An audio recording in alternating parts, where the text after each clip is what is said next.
Welcome to the winners interviews of the 2025 Buy-Side Technology Awards, where S&P Global Market Intelligence won the category for the best buy-side CRM platform.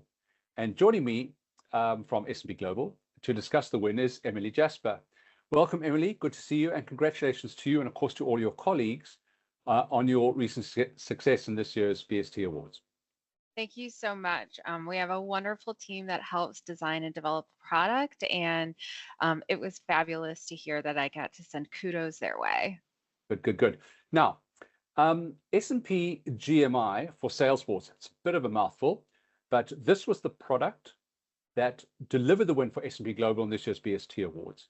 What I want to know from you, Emily, is typically what types of firms across the capital markets is the service aimed at? And what are you hearing from them regarding their biggest pain points with respect to customer relationship management or CRM?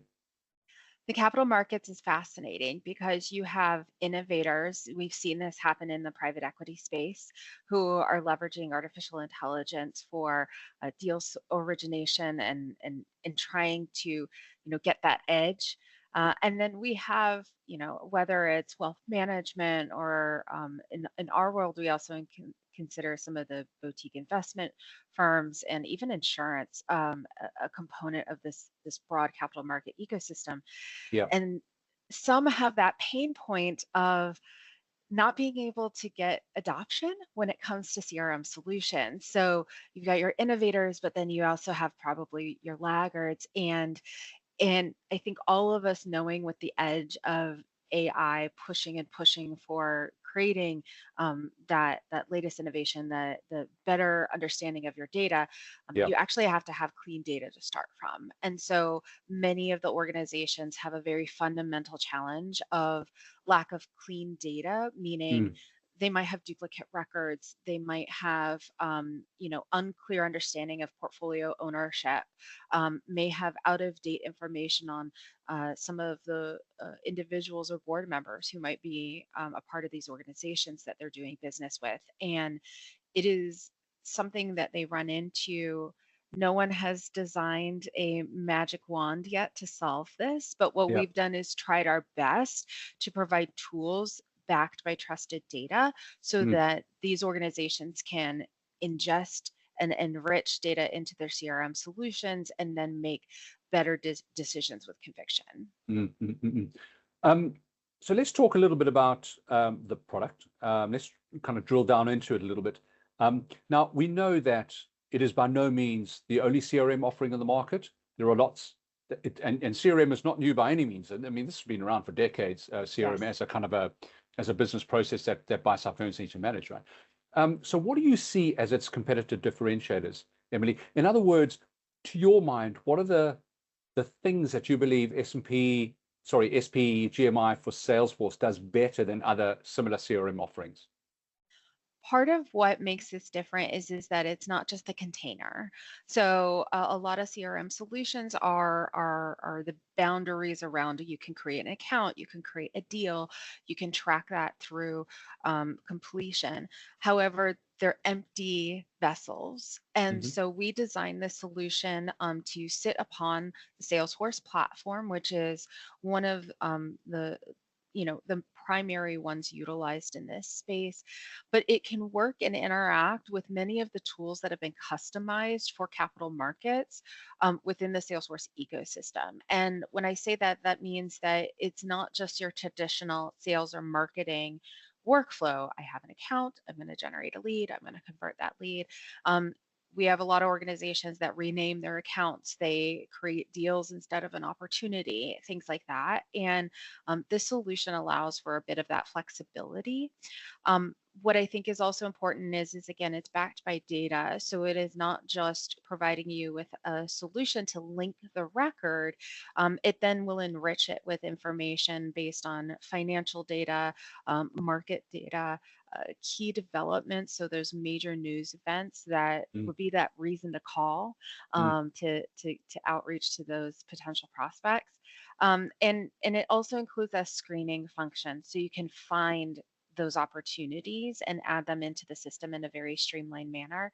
And I think that creates an adoption trigger that makes it a lot easier for organizations who are managing a CRM technology to know that their users are actually leveraging the solution and hopefully not just complaining about it. Mhm. I suppose also when you look at the buy side, and you mentioned private equity firms, you mentioned even pension funds, etc., their primary role is not CRM. Their primary role is to make investment decisions, manage end investors' expectations, and report to them, etc. That's their primary role.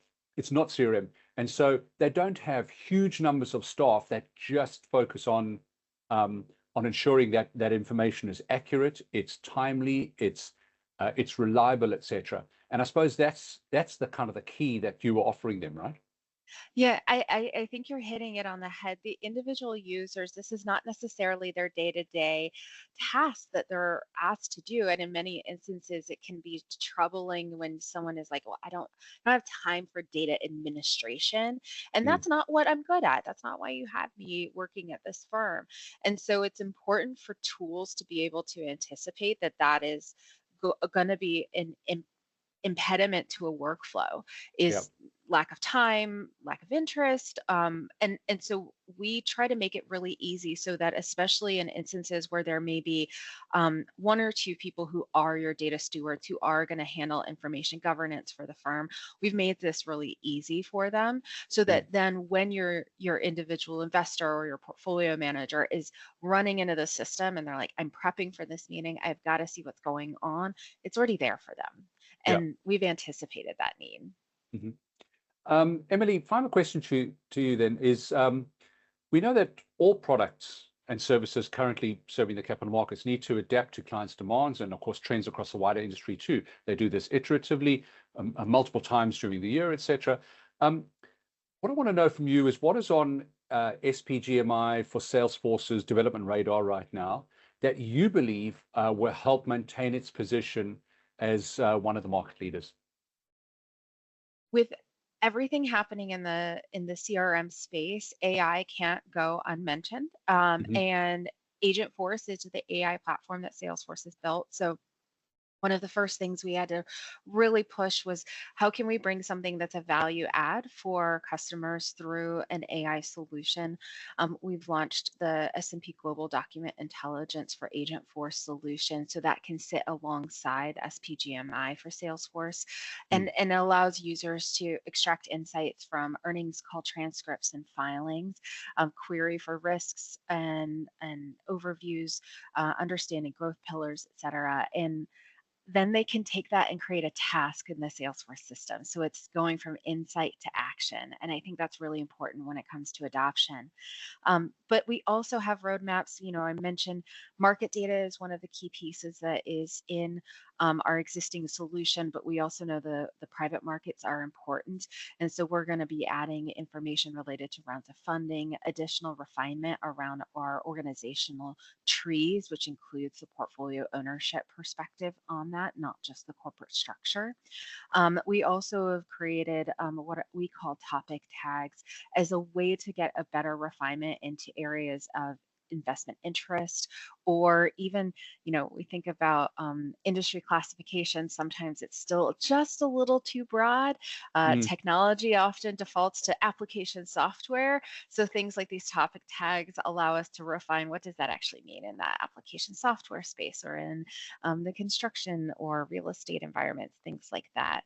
Um, but all of this is still also going to continually be enriched with data that is expanding. So the application utilizes our unique identifier, the capital IQ company ID, which then allows firms that invest in other data sets from us, such as Visible Alpha or our insurance holdings, to connect that data in the Mhm. CRM solution. So that's another core component.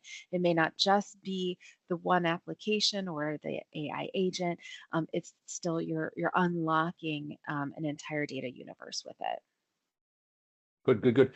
I think that's a good point to finish our conversation on today. Emily, that just leaves me to congratulate you again. Thank you for your Thank you. time. Um, Please, on behalf of Buyside Technology and WatersTechnology, congratulate all your colleagues as well, because there are lots and lots of people sitting behind the scenes that touch the product on a daily basis, no doubt. And it's been a pleasure chatting to you, and hopefully our paths will cross at some point in the future. Thank you so much, and thank you all for this amazing opportunity.